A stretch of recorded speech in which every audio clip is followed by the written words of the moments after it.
ఎలా ఉన్నారు? బాగున్నారా? ముందుగా అన్నయ్య చిరంజీవి గారి జన్మదిన శుభాకాంక్షలు. ఇక్కడికి విచ్చేసిన మెగా అభిమానులకి, మన జనసేన కార్యకర్తలకి, వీర మహిళలకి, అలాగే మన నాయకులు శాసనసభ్యులు బొలిశెట్టి శ్రీనివాస్ గారికి అందరికీ మనస్ఫూర్తిగా నమస్కారాలు. ప్రతి సంవత్సరం దసరా జరుపుకుంటాం, దివాళీ జరుపుకుంటాం, వినాయక చవితి జరుపుకుంటాం, హనుమాన్ జయంతి జరుపుకుంటాం. ఎంత భక్తి శ్రద్ధలతో జరుపుకుంటామో అలాగే చిరంజీవి గారి పుట్టినరోజు కూడా అలాగే భక్తి శ్రద్ధలతో ఆర్గనైజ్ చేస్తున్న స్వామినాయుడు గారికి, మీ అందరికీ మనస్ఫూర్తిగా ధన్యవాదాలు. ఎక్కడి నుంచి స్టార్ట్ చేయాలో అర్థం కావట్లేదు.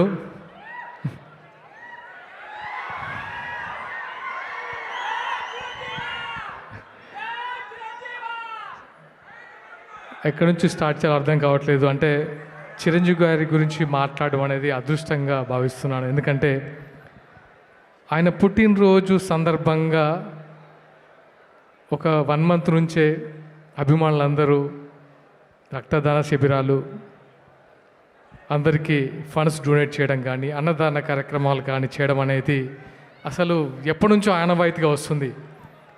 ఆయన ఎంతమందిని ఇన్స్పైర్ చేశారంటే తన అభిమానుల్ని సేవా మార్గంలోకి నడిపించడం అనేది చిరంజీవి గారికి మాత్రమే సొంతం.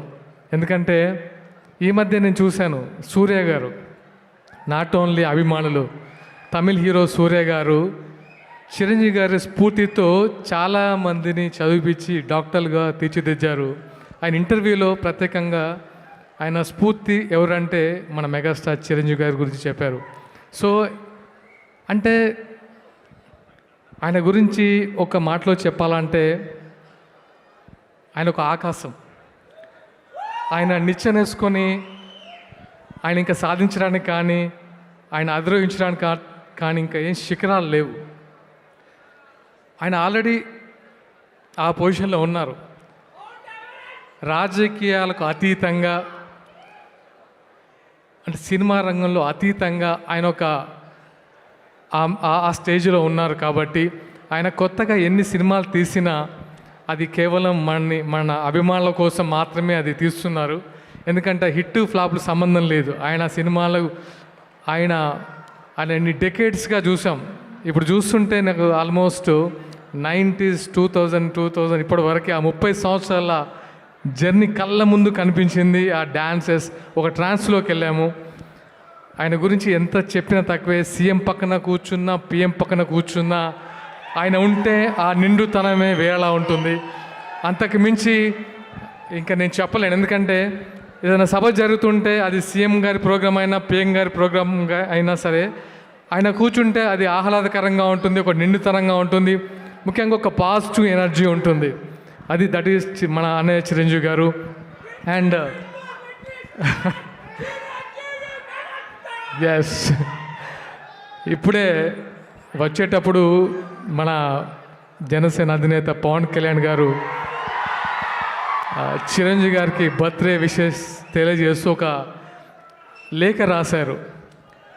ఆ లేఖ వింటే నాకు ఏదో తెలియని ఒక ఉద్వేగం అనిపించింది. ఎందుకంటే అన్నయ్య చిరంజీవి గారి గురించి ఆయన రాసిన మాటలు 2-3 చెప్తాను. తనకు తమ్ముడుగా పుట్టడం అదృష్టంగా భావిస్తూ తన కష్ట సుఖాలని డైరెక్ట్గా చూసిన వ్యక్తి పవన్ కళ్యాణ్ గారు. విజయం వచ్చినా, అపజయం వచ్చినా విజయానికి పొంగిపోలేదు, అపజయానికి కృంగిపోలేదు. అంటే ఒక స్థిత ప్రజ్ఞతతో ఉన్న వ్యక్తి అన్నయ్య చిరంజీవి గారు అని ఆయన రాస్తుంటే నాకు చాలా చాలా సంతోషంగా అనిపించింది. ఎందుకంటే ఆయన వేసిన బాటలోనే మన జనసేనాని ఈరోజు ఒక డిప్యూటీ సీఎంగా అందరికీ సేవలు అందిస్తున్నారు. అలాగే ఎస్, మన ఓజీ మీకు నేను ఒక ఫంక్షన్కి వెళ్ళినప్పుడు అనిపించింది, చాలామంది కళ్యాణ్ గారు ఎదురుగా ఓజీ ఓజీ అని హరిహర వీరమల్ని అనడం. మీకు ఒక మాట చెప్తాను, ఒక మాట.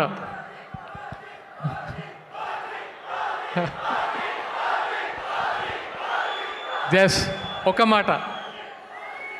మీరు పవన్ కళ్యాణ్ గారిని డైరెక్ట్గా అబ్జర్వ్ చేస్తే ఆయన ఇన్బిల్ట్ ఆయనలో ఒక 100 మంది ఓజీలు ఉంటారు.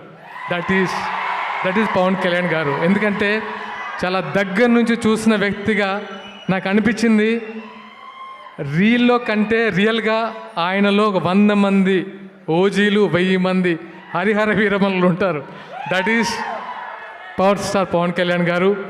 అండ్ ఈ అవకాశం ఇచ్చినందుకు మీ అందరికీ మనస్ఫూర్తిగా కృతజ్ఞతలు. ముఖ్యంగా స్వామినాయుడు గారికి. అంటే స్వామినాయుడు గారి గురించి ఎంత చెప్పినా తక్కువే. అన్న శ్రీనన్న చెప్పినట్టు, బొలిశెట్టి శ్రీనన్న చెప్పినట్టు, ఒక హనుమంతుల్లాగా చిరంజీవి గారికి ఒక గొప్ప వరం స్వామినాయుడు గారు. నాకు అది మాత్రం అర్థమైంది. ఎందుకంటే ఇంతమంది అభిమానుల్ని ఒక తాటి మీద నడిపిస్తూ ఆయన కోసం వెన్నంటి ఉండి ఆయన జీవితం సాక్రిఫై చేసిన వ్యక్తి స్వామినాయుడు గారికి మనస్ఫూర్తిగా అభినందనలు. ప్రతి ఒక్కరికి, మెగా ఫ్యామిలీ, మెగా అభిమానికి మనస్ఫూర్తిగా అభినందన తెలియజేస్తూ thank you so much. And ముఖ్యంగా ఈ కార్యక్రమంలో జనసేన వీర మహిళలకి సత్కరించడం అనేది నిజంగా నాకు చాలా సంతోషాన్ని ఇచ్చింది. అది విన్న తర్వాత నాకు మా వీర మహిళలు సత్కారం జరుగుతుంది అనేది నాకు నిజంగా చూడడానికి ముచ్చటేస్తుంది. ఎందుకంటే నాకంటే ముందు నుంచి ఉండొచ్చు, బట్ వాళ్ళ కష్టము, వాళ్ళు ఎలాంటి కష్టాలు పడుతూ ఉంటారంటే జనసేనాన్ని ముందుకు తీసుకెళ్ళడానికి వీర మహిళలు ముఖ్యంగా ధన్యవాదాలమ్మా. మీ పాత్ర మాకు మరవలేంది. ఎందుకంటే మిమ్మల్ని వీర మహిళలు అనాలని ఎందుకు అనిపించింది అంటే పవన్ కళ్యాణ్ గారికి నిజంగా మీరు ఆయన స్ఫూర్తితో ఎన్నో, అంటే ఫస్ట్ టైం మహిళలకి ఆయన ఇచ్చే గౌరవం కానీ ఆయన